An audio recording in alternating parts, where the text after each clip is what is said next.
Welcome back, guys. In this video we discuss the comparison tests. We'll start with a review of convergence and divergence tests that we've already studied. We will state the direct comparison test and talk about why it makes intuitive sense. And then we'll do some examples. And then we'll state the limit comparison test and why it makes intuitive sense and do some examples. So let's go through the tests that we've studied so far. We know that if a series looks like this, so it's some function of n plus k minus a function of n. So it's basically the same function twice, but one of them is evaluated at n plus a constant, and then the other one is just evaluated at n. They have opposite signs, and we're going to start with some n and go to infinity. If a series looks like this, it can be rewritten to look like this. It's called a telescoping series. So an example of that is the sum as n goes from 1 to infinity of 1 over n minus 1 over n plus 1. Now you might say, Miss Townsend, there's an n plus 1 over there, not there. That's okay. The important part is that they have basically the same form. One function is evaluated at n, one function is evaluated at n plus 1, and this one has a positive sign and that one has a negative sign. If a series can be either looks like this or can be written like this, it's a telescoping series, and we solve it this way. We find a formula for the nth partial sum, which we call S sub n, and that's through expanding this summation for the first term, the sum of the first two terms, the sum of the first three terms, the sum of the first four terms, and so on. When you do that, you're going to be able to cancel some of those terms because of the opposite signs here. So S sub n will have a finite number of terms. So every S sub n might have 4 terms, or every S sub n might have 2 terms, or something like that. So S sub n for each n is going to have a finite number of terms. And not n terms, if that makes sense. If you want to discover whether this series converges or diverges, once you find the formula for S sub n, you compute the limit as n goes to infinity of the nth partial sum. And if this converges, if this sequence of partial sums converges to a limit capital S, then capital S is the sum of the series. Now this is a very special case. Most of our series don't look like this.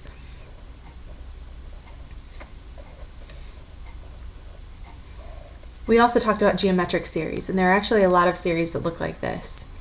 So if the sum starts at n equals 0 and goes to infinity, and we've got a constant times a constant raised to the n.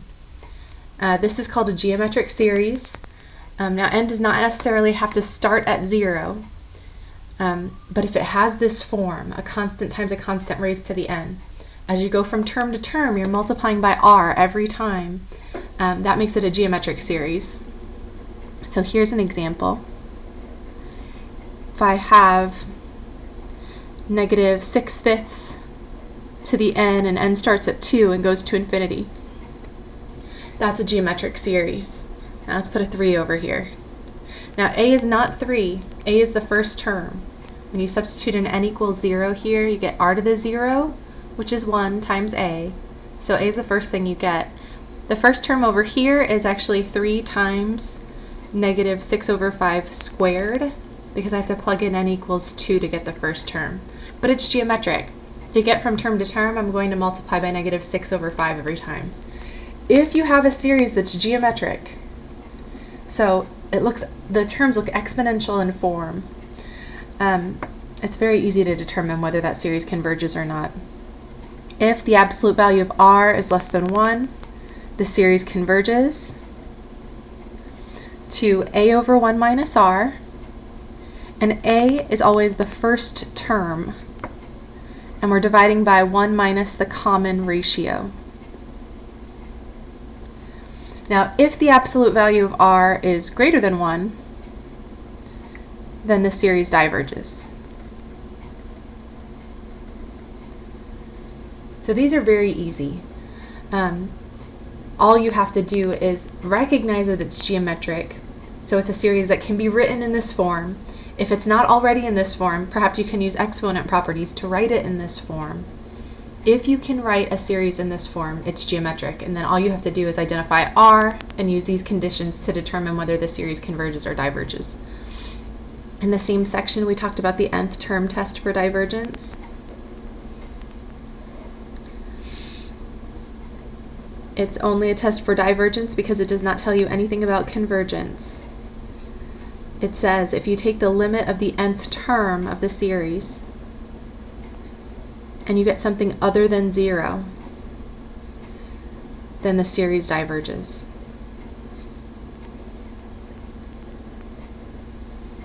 And I think this especially makes sense intuitive sense, if that limit is say 3. So I've got a bunch of terms here, and they're all approaching 3 as n goes to infinity. So eventually I'm adding something that's like infinitely many 3's together. So I'm going to have something that's close to 3, plus something close to 3, plus something close to 3, plus something close to 3. With all those extra 3's, all those 3's, we're going to get infinity. So here's an example that diverges by the nth term test. Let's say you've got 2n cubed plus 1 over 5n cubed plus 7. Well, this is an infinity over infinity indeterminate form if I take its limit. But if I divide the numerator and denominator by n cubed, I end up with a 2 plus 1 over n cubed, and a 5 plus 7 over n cubed.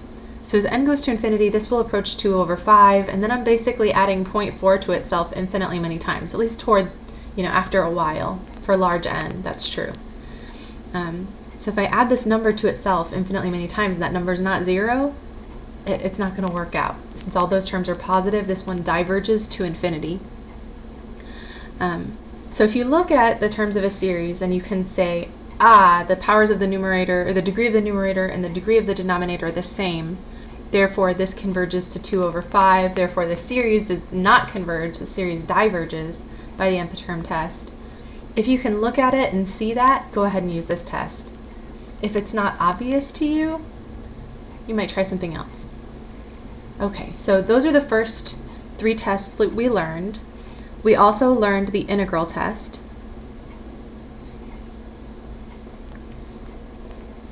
It says, if the function f of x is positive, so all the y values are positive, it's continuous, so there are no holes in the graph, no vertical asymptotes, and it's eventually decreasing.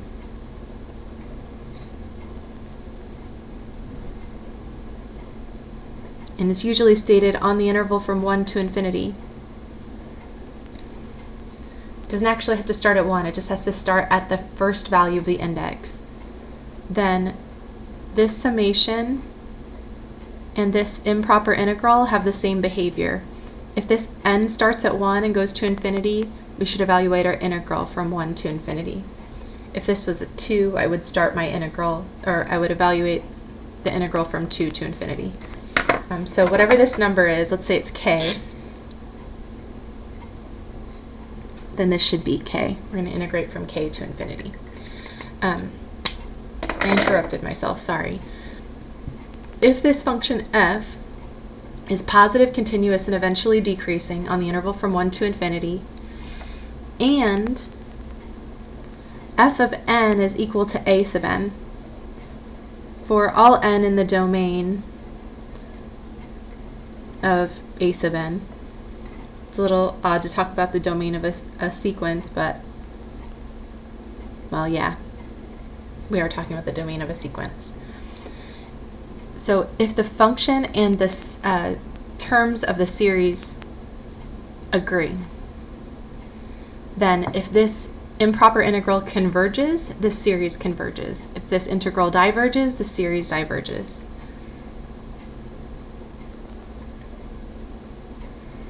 So the series a sub n and the improper integral have the same behavior.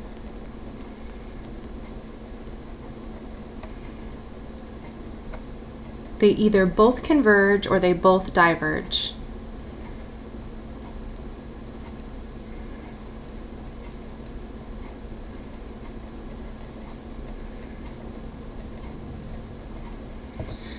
Now, I only tend to use this test in very special cases. I use this test whenever I look at the terms of a series and it looks to me like something that's very easy to integrate. So I might look at this series and think, hey, if I replace those n's with x's, well, natural log of x has a derivative of 1 over x. So if I integrate that, that's going to be a 1 over u squared du. So this would be a good candidate for the integral test. Another good candidate for the integral test might be something that looks like this.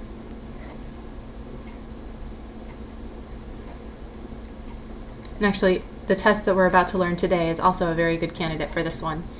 Say, gosh, if I replace the n with an x, when I take the antiderivative of that, I'm going to get an arctangent function. So that would be easy to evaluate.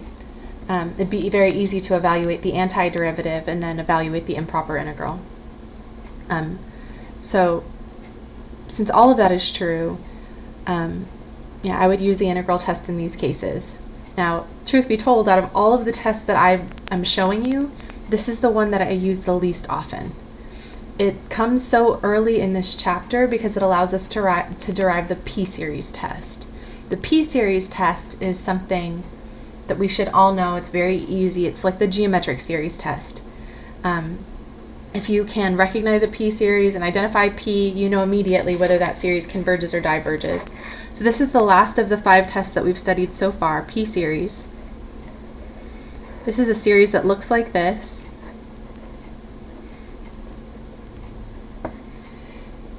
And if p, it turns out that if p is greater than 1, the series converges.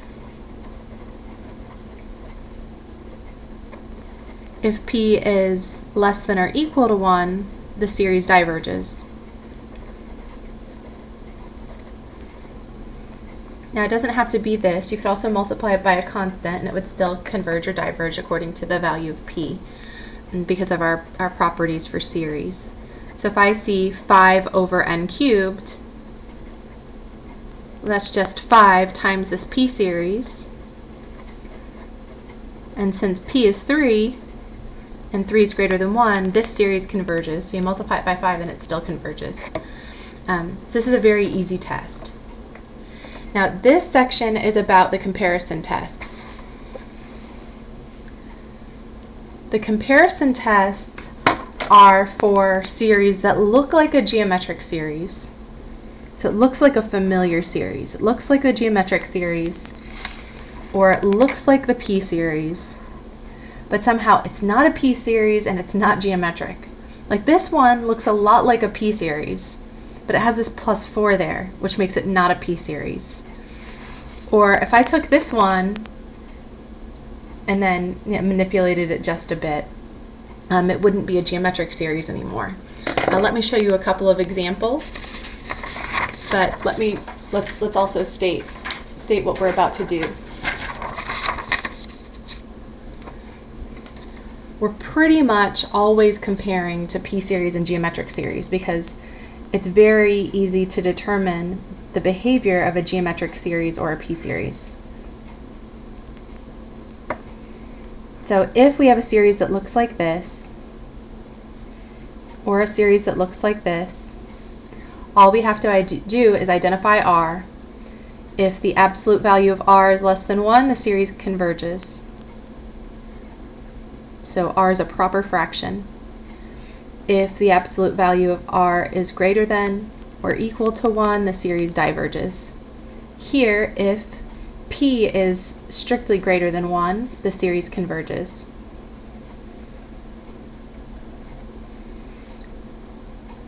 And if p is less than or equal to 1, the series diverges. So with the comparison test, we're going to be comparing to these two series a lot. So let's say you've got a series like this. And let's just do the one that I mentioned before with regard to the integral test.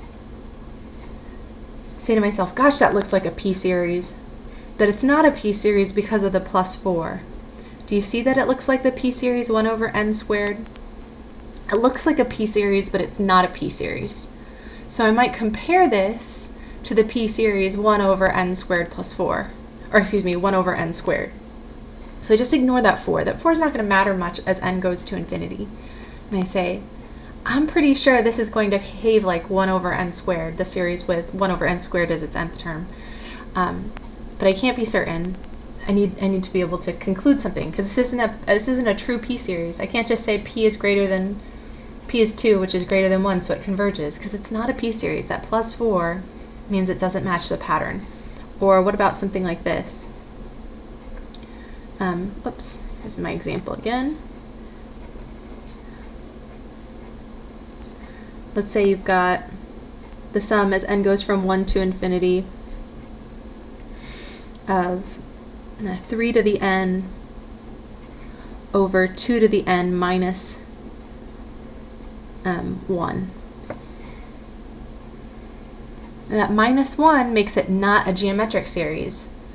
But if that minus 1 wasn't there, that's 3 to the n over 2 to the n, which can be rewritten as 3 over 2 to the n. That's a geometric series, and I know exactly how that behaves. Notice that here I've got numbers in the bases and n's in the exponent. Here I've got numbers in the exponent and n's in the base of these exponential type expressions. So you want to keep that in mind. Like, this one is like a p series, this one is like a geometric series. Because with geometric series, you're looking for a number times a number raised to the n. And over here you've got n raised to a number power. Does that make sense? The a, the r, and the p are constants, and this n is what's changing from term to term. Okay, so here, before we get started, I show you the comparison test. Let's state this idea.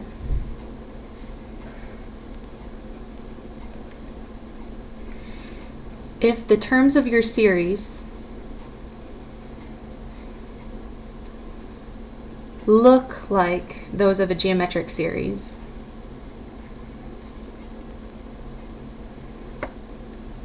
or a p series,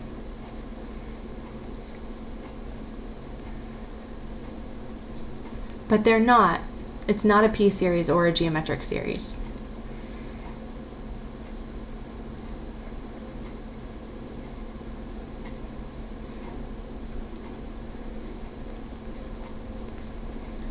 We're going to compare to the corresponding geometric series or p series.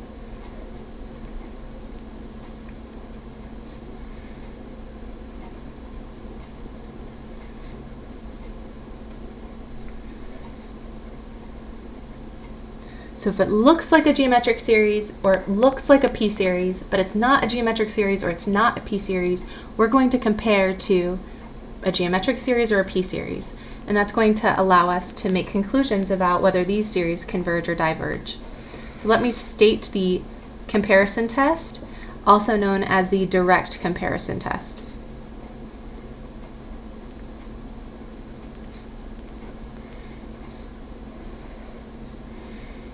If 0 is less than or equal to a sub n, which is less than b sub n, actually, I think I stated that incorrectly.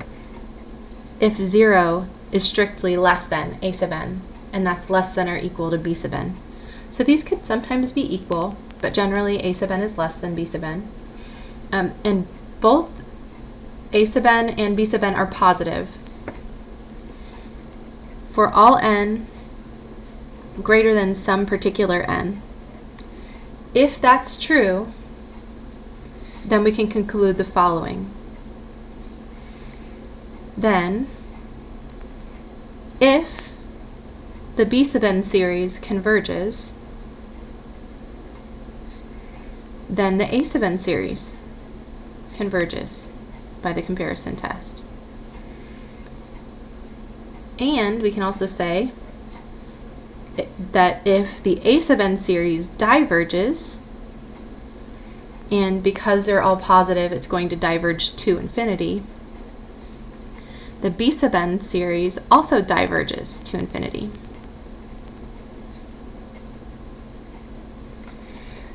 And you might say, Miss Townsend, there's no way I will ever remember that rule, and it's okay, you're not going to be required to remember this rule on a test or a quiz. I'm going to give it to you.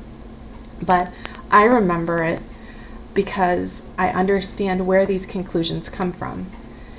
Like, there's an intuitive reason why this is true given this. So this is telling us that a sub n is always less than or equal to b sub n, and both of these guys are positive all the time.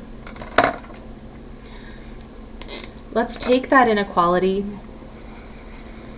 and sum all three parts of this inequality. So we're going to take the sum as n goes from, let's say, 1 to infinity, but it could be any number to infinity for these guys, or for any number starting with this capital N to infinity.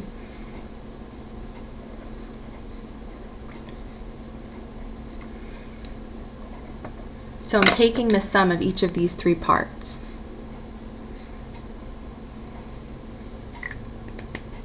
Now this first statement is saying,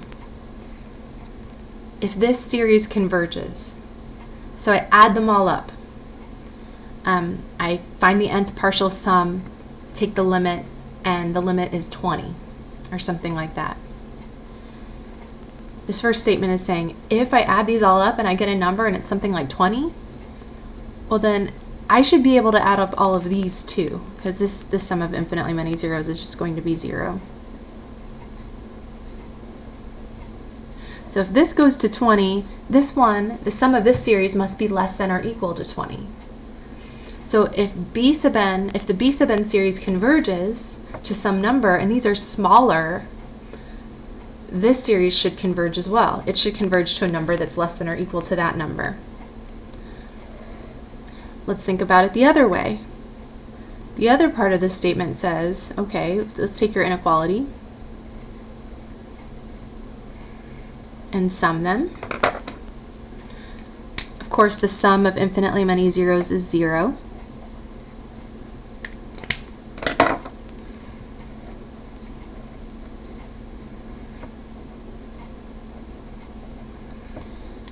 This says if the a sub n series diverges, and remember they were all positive, so when they diverge, this is going to diverge to infinity. Well, if these are larger, I add up all of these and I get infinity in some sense. If I add up all of these and they're larger, I should get infinity as well. If this goes to infinity, this goes to infinity. And if this approaches 20, this approaches something less than or equal to 20. Now, make sure you understand that this inequality has to be in the right direction. We're saying if the b sub n series converges, this one converges. Because I add these up, I get 20, this is less than or equal to 20. Or I add these up and I get 17, this is less than or equal to 17. I add these up and get 5, this is less than or equal to 5. So if this one converges, this one converges. And then the second statement says, add these up, you get infinity. These are larger, so when I add these up, I should get infinity as well. But what happens if this one converges? And I add these up and I get 1,000. These are larger. I'm getting something that's greater than or equal to 1,000, which might even be infinity. So if this one converges, this test tells us nothing. And similarly, if this one diverges, so we add up all of these and we get infinity. I'm adding up all of these, well, I'm going to get something that's less than or equal to infinity. Of course I am. It might be finite, might be infinite. If this one converges, it doesn't tell me anything about this one.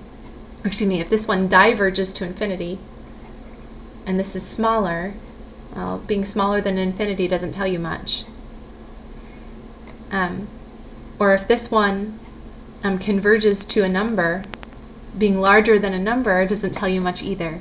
So that's the direct comparison test. That's why it's true. Why I think it makes sense that it's intuitively true.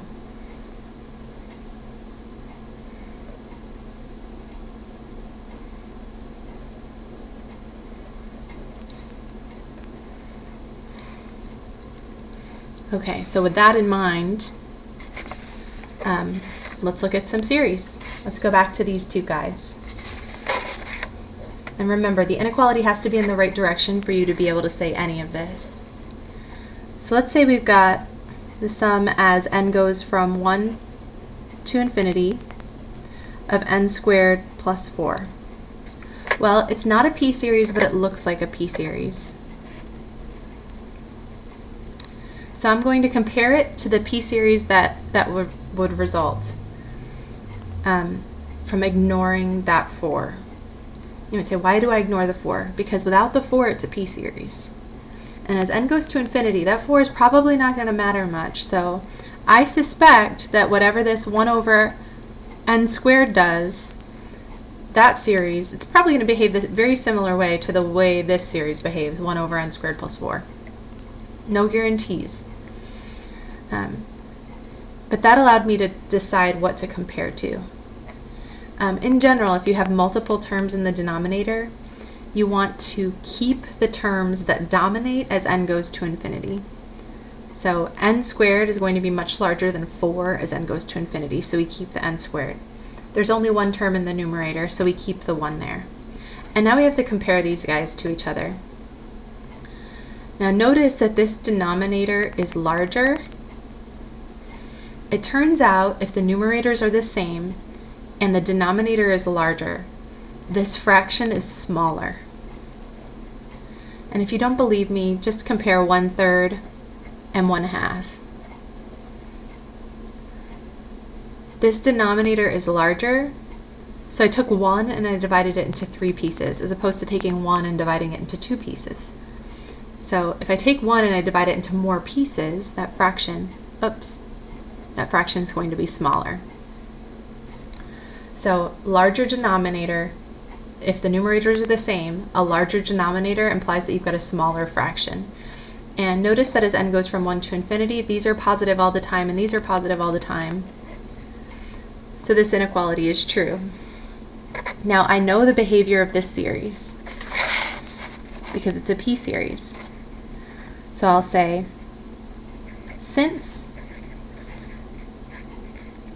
1 over n squared, the sum as n goes from 1 to infinity of 1 over n squared, is a p-series, and p is equal to 2, which is greater than 1, so that means it converges.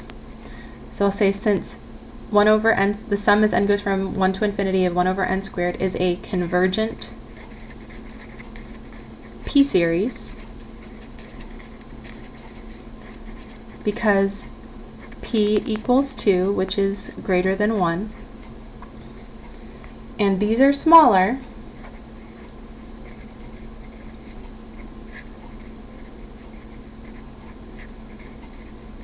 so I add all of these up, I get a number. If I add up all of these and it's smaller, that these terms are smaller, I should also get a number.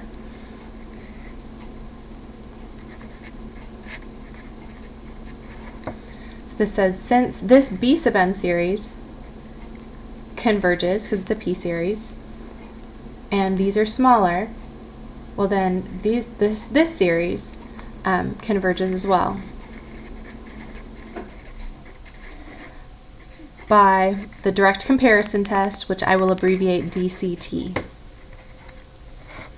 Since this one converges and these are smaller, this has to converge too. So I add these up, I get a number. These are smaller, I add these up, I also get a number. Okay, so that's our first one.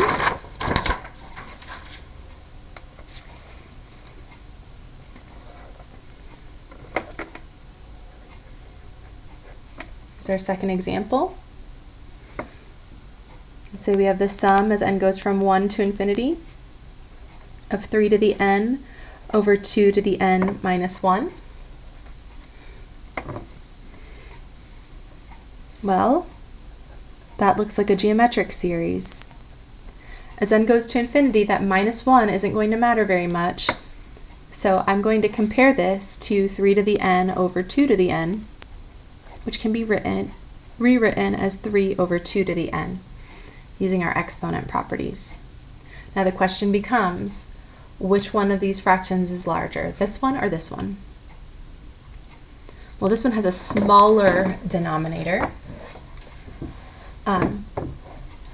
If it has a smaller denominator, that means the fraction is larger. And both of these are positive.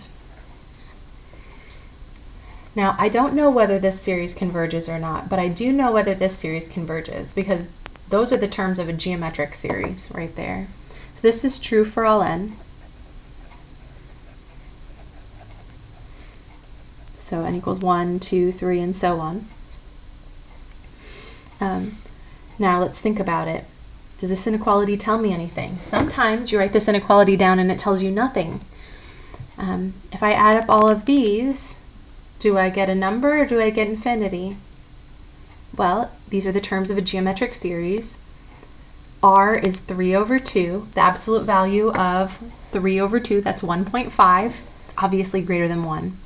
Since the absolute value of R is greater than 1, this series diverges. And since all the terms are positive, it diverges to infinity. I'd say, okay, well, what does that have to do with anything? Well, if I add these up and I get infinity, and I add these up and these are larger, well, then I should get infinity with these as well. So the direct comparison test does work here. I am able to come up with some conclusion. So we'll say, since this series is a divergent geometric series,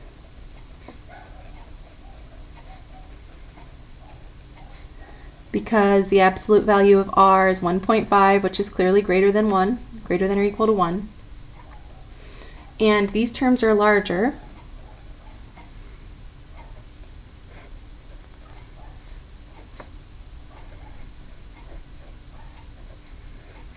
and all of the terms are positive, well, then this series has to diverge as well.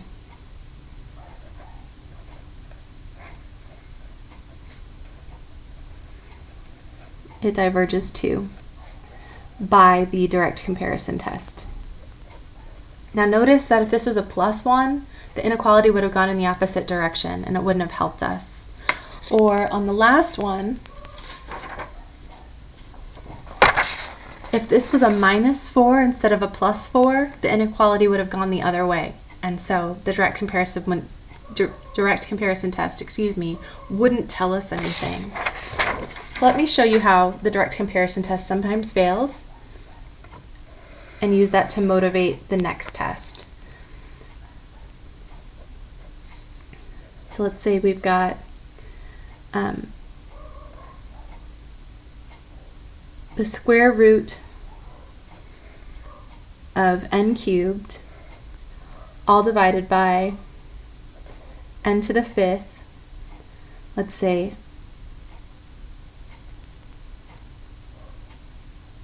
let's say 6n to the 5th minus 2, as n goes from 1 to infinity. Okay, well, think about what you can ignore. When I'm trying to decide what to compare this to, I always look at the numerator and denominator separately and think about how everything simplifies. Think about which terms are not that important as n goes to infinity. When n is very large, this is, let's say n is 1,000,000. This is 1,000,000 to the 5th times 6, and then we're subtracting 2. Subtracting 2 is not going to do very much. So when I come up with a series to compare to, I'm going to keep the 6n to the 5th in the denominator. And there's only one term in the numerator. I'm going to rewrite that. There's an implied 2 there. That's n to the 3/2 power. And then we simplify this. So when we simplify, we end up subtracting the exponents. 1.5 minus 5 is negative 3.5, or if you prefer, you could call that n to the 7/2. I'm just going to call it n to the 3.5 because I think it's easier for us to remember, or easier for us to interpret and evaluate when it's in this decimal form. So now I'm going to compare this to this. Now let's think about which way the inequality would have to go. Remember, if the denominator is larger and the numerators are the same, the fraction is smaller. If the denominator is smaller and the numerators are the same, so we're taking something and we're dividing it into fewer pieces, then the fraction is larger. So this denominator is smaller than this fraction, or this denominator, and the numerators are the same. So this fraction, if the denominator is smaller, the fraction is larger. And for n, when n goes from 1 to infinity, these are all greater than 0. Now, these are the terms of a p-series. It's a multiple of a p-series with p equals 3.5. So let's look at this series. N goes from 1 to infinity. Factor out the 1/6.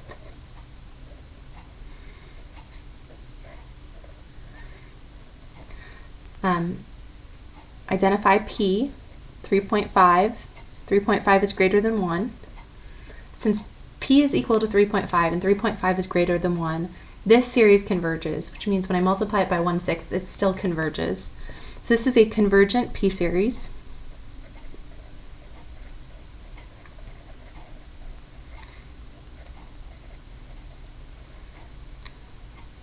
So now let's think about our direct comparison test.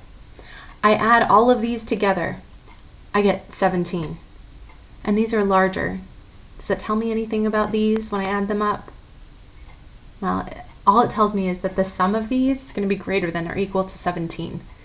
And greater than or equal to 17 means it might be 20 or it might be infinity. We have no way of telling. We suspect that they have the same behavior because we don't suspect that that 2 has much effect in the long term over when n is very large. So yeah, I think these have the same behavior, but the direct comparison test tells me nothing, because the direct comparison test says, well, it doesn't tell you anything if this middle series converges. If this one converges, this series may or may not converge.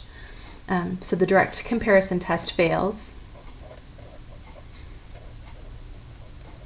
because the inequality points in the wrong direction.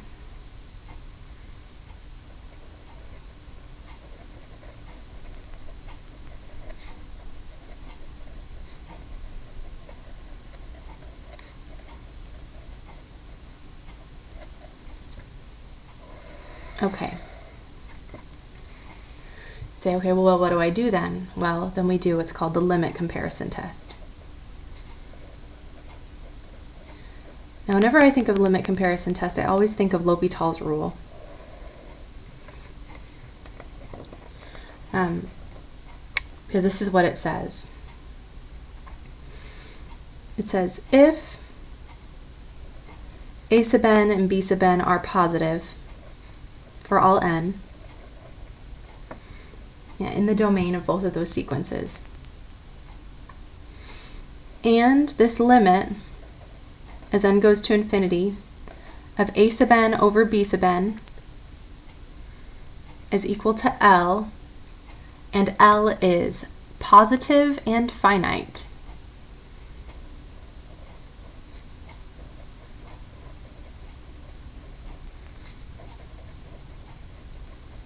Which is just another way of saying L is not 0 and it's not infinity, but it's some number in between. Then, both of these series have the same behavior. Then a sub n and b sub n either both converge or they both diverge.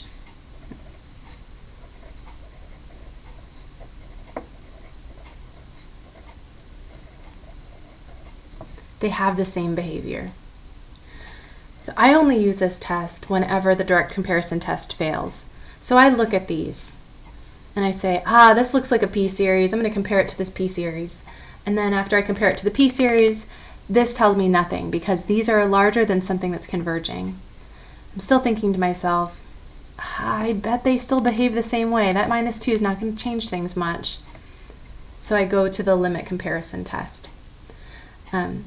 If I take the limit as n goes to infinity of a sub n over b sub n, where a sub n, those are the terms of either of my series, and b sub n are the terms of the comparison series, or the other way around, it really doesn't matter.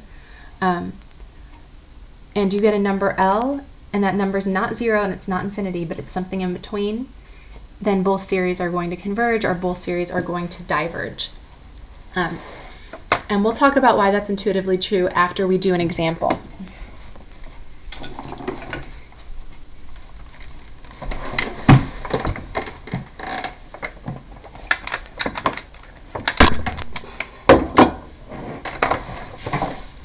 Excuse me.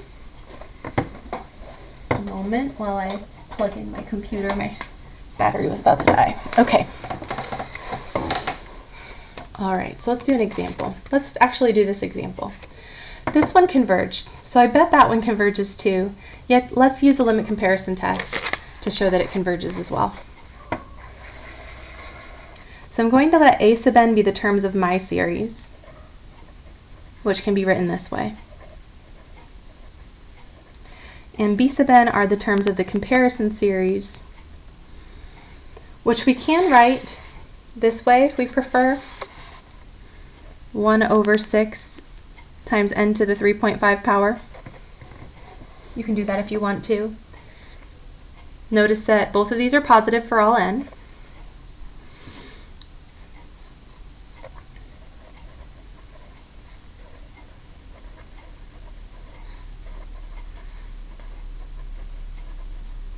All of our natural numbers n. And then we need to compute the limit as n goes to infinity of a sub n over b sub n. To take the limit as n goes to infinity of n to the 3 halves divided by 6 n to the 5th minus 2, and we're dividing by 1 over 6 n to the 3.5. Well, if we're dividing by a fraction, we multiply by the reciprocal.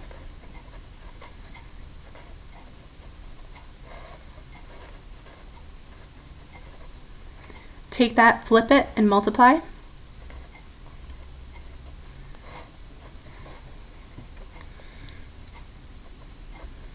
Now, since we're multiplying fractions, we can multiply straight across, add the exponents. That's n to the 1.5 times n to the 3.5, that's n to the 5th. Now notice I have an infinity over infinity indeterminate form. So we're going to do what we always do whenever we've got a polynomial in the numerator and a polynomial in the denominator. We'll divide by the highest power of n in the denominator, which happens to be n to the 5th. Okay? And we're almost done.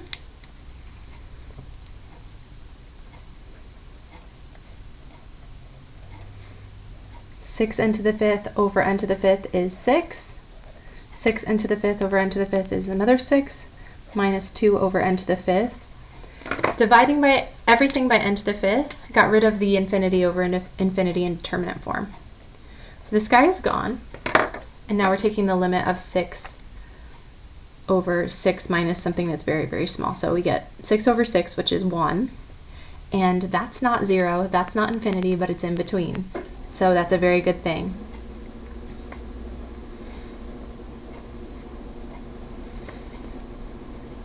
That means both series have the same behavior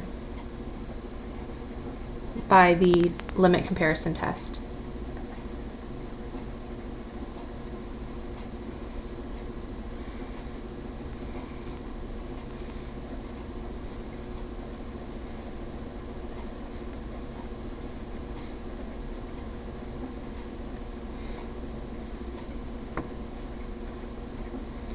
And earlier we said that our b sub n series converged. It was a convergent p series.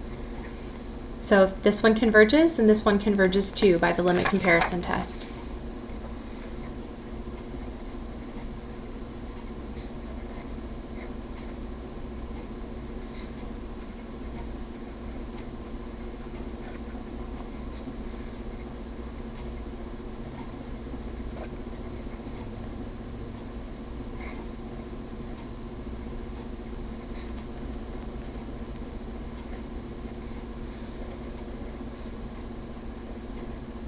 Okay, so now let's talk about why this is intuitively true.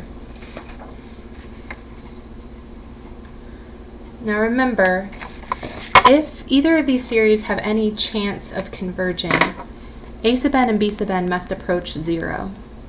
So as n goes to infinity, this has to be a 0 over 0 indeterminate form. If it's not a 0 over 0 indeterminate form, we could use the nth term test to determine that both of them, or either one of them, would diverge. So generally this is a 0 over 0 indeterminate form. Now, if this is a 0 over 0 indeterminate form and a sub n approaches 0 faster than b sub n approaches 0, eventually I end up with 0 divided by some number. And 0 divided by some number is going to approach 0. So if this one approaches 0 faster, we get 0. Now, if this one approaches 0 faster, I'll have a number divided by 0, and hopefully you remember from Calculus 1, whenever you take a number and you divide it by something very, very tiny, you usually get infinity. If it's a tiny positive number, you're getting positive infinity. So if this one goes to 0 faster, the limit is infinite. You say, well, what is this saying? If this is going to 0 and this is going to 0 at the same rate, then we get a finite number between 0 and infinity. So we're saying if both of these are going to 0 and they go to 0 at the same rate, then both of them have the same behavior. Either both of them converge when we add them together, or both of them diverge when we add them together. Now, if one of them goes to 0 faster than the other, this one goes to 0 faster, we get 0 as our limit. If this one goes to 0 faster, we get infinity as our limit. If either one of those things happen, that tells us nothing about these two series and their behavior. They might both converge, they might both diverge, one of them might converge and the other one might diverge. We have no idea if this limit is not 0 or infinity. Now some students say when they see this, how am I supposed to know what b sub n is? Well, I always tell them, don't use the limit comparison test until you've tried the direct comparison test first. Your comparison series always comes from taking the terms of your original series and then keeping the dominant terms in the numerator and denominator. If you keep what dominates, generally those series are going to have the same behavior. So keep that in mind. Let's do another example.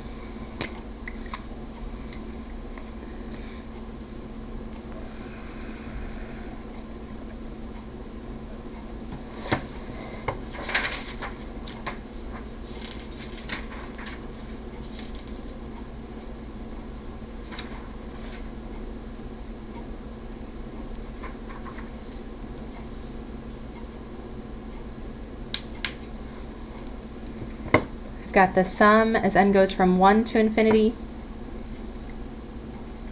of 2n squared minus 1, all divided by 3n to the 5th plus 2n plus 1. Now as n goes to infinity, n to the 5th grows faster than n squared, so the nth term goes to 0, so I can't use the nth term test for divergence. But notice that I've got a polynomial over a polynomial. So that's very similar to a p-series. But it's not a p-series, so I might want to compare it to a p-series. So I'll write down my nth term. This is my a sub n. It's generally what we call this a sub n. And I want to keep the dominant terms in the numerator and denominator. Well, the dominant term up here between the -1 and that 2n squared, as n goes to infinity, 2n squared is going to be much larger than the -1, so I keep that. In the denominator, you have 3 terms, but you only want to keep the dominant one. As n goes to infinity, let's say n is 1,000,000. 1,000,000 to the 5th times 3 is much larger than 2 times 1,000,000. So we want to keep the 1,000,000 to the 5th times 3. The 2n's not going to matter much, and the 1 isn't going to matter much as n goes to infinity. The 3n to the 5th is going to matter a lot. So I want to keep that, and then we simplify, end up with an n cubed in the denominator here. So I want to compare these two guys now. Now you might say, how do you even know? Well, let's think about it. The denominators are not exactly the same this time. Or the numerators are not exactly the same. So using this larger denominator means a smaller fraction doesn't necessarily help. But maybe if we think about the numerator and denominator separately. If I take my 3n to the 5th and I add something to it and something to it, so these are positive, this makes the denominator larger, so the fraction is going to be smaller. Okay? if I take 1 away from the numerator, that also makes the fraction smaller. So this makes it smaller, and this makes it smaller. So I think this has to be smaller than this. Now sometimes you've got competing interests. Sometimes you've got a +1 up there and these a plus something down here. So that would make the fraction larger and that would make the fraction smaller. And sometimes we can't even write down the inequality. But this time we can. So let's write that down. Let's see what test is appropriate. Okay, I've got this series and this series. Those are the terms of a p series. P equals 3, which is greater than 1. So this is a convergent. When I add those together, we'll have a convergent p series. And these are smaller, so this will converge as well. So I don't even need limit comparison test here. We'll say since this is a convergent p series,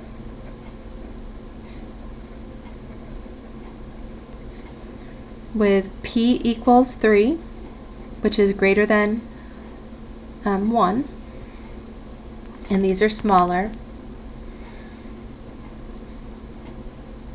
this series must converge by direct comparison test.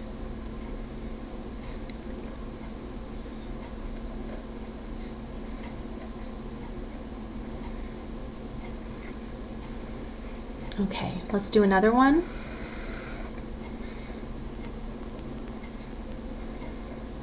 Let's say you have the sum as n goes from 1 to infinity of 3 to the n over 4 to the n plus 3 to the n. Say, ooh, that's interesting. It does look geometric, but that plus makes it not geometric, doesn't it? So I want to compare this to a geometric series. You want to keep the term in the numerator and the denominator, or keep the term in the numerator that dominates, keep the term in the denominator that dominates. There's only one term in the numerator, so we'll just write down the 3 to the n. And the denominator, when I'm looking at the 3 to the n and the 4 to the n, the 4 to the n dominates. So we will rewrite this as 3/4 to the n, and then write down our inequality. The numerators are the same. Since this denominator is larger, the fraction is smaller.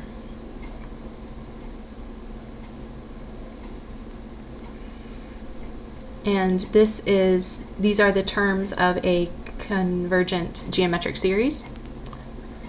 Absolute value of r is 3/4, which is less than 1. So this is a convergent geometric series.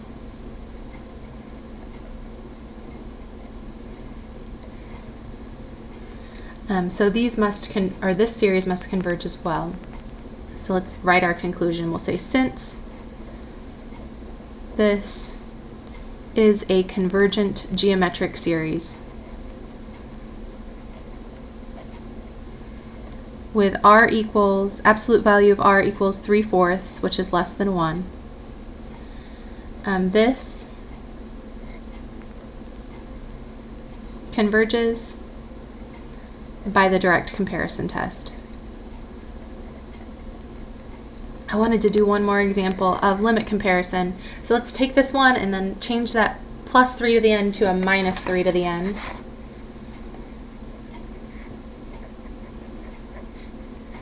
Doing that will give me a series that an inequality that does not help us, as you'll see.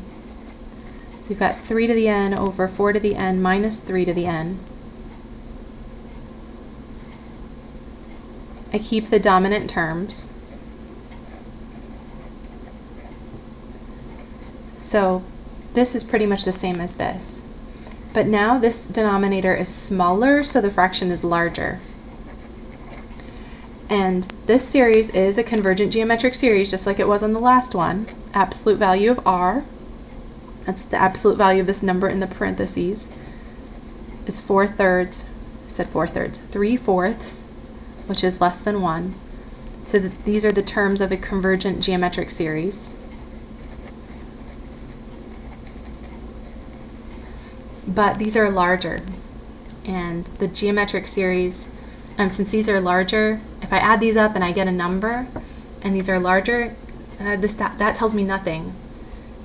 If these add up to 20, and they don't, but if they did add up to 20, when I add these up, I should get something that's greater than or equal to 20. Yeah, so we're going to have to use limit comparison. So I'm going to let this be my a sub n, and let this be my b sub n. So notice that a sub n and b sub n are both positive, and then we want to compute this limit of a sub n over b sub n. If we get a finite positive number out of this, then both series have the same behavior, and since this one converges, that one will also converge. So you have the limit as n goes to infinity of a sub n, and we're dividing by b sub n.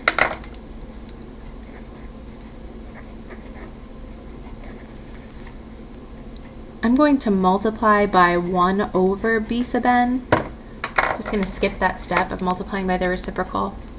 So 1 over b sub n will give me a 4 to the n over 3 to the n.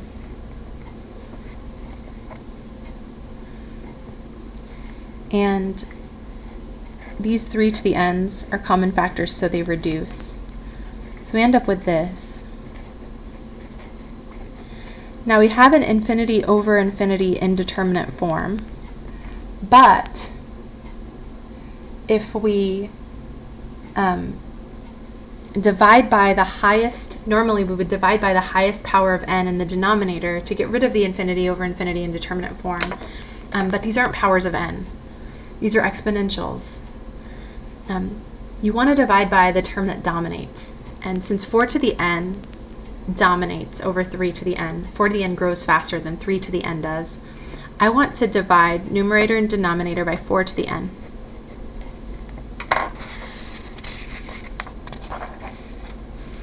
And watch what happens. We'll have the limit as n goes to infinity. 4 to the n over 4 to the n is 1. 4 to the n over 4 to the n is 1. So I'm just doing this. I'm right here.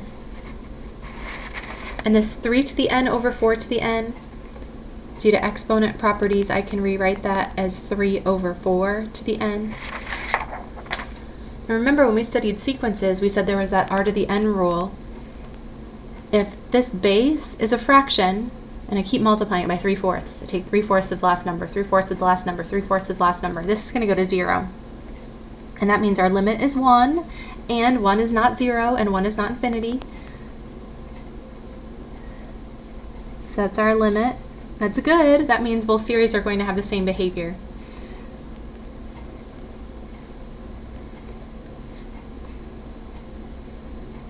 And if both series have the same behavior,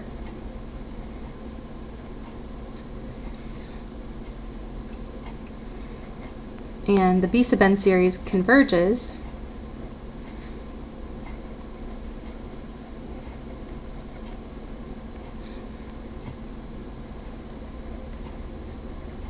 the a sub n series must also converge.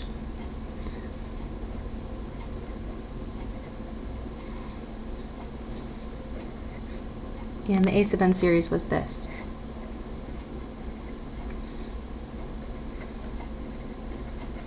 And of course n still starts at 1 and goes to infinity, but sometimes when we're doing shorthand we just assume that we know that.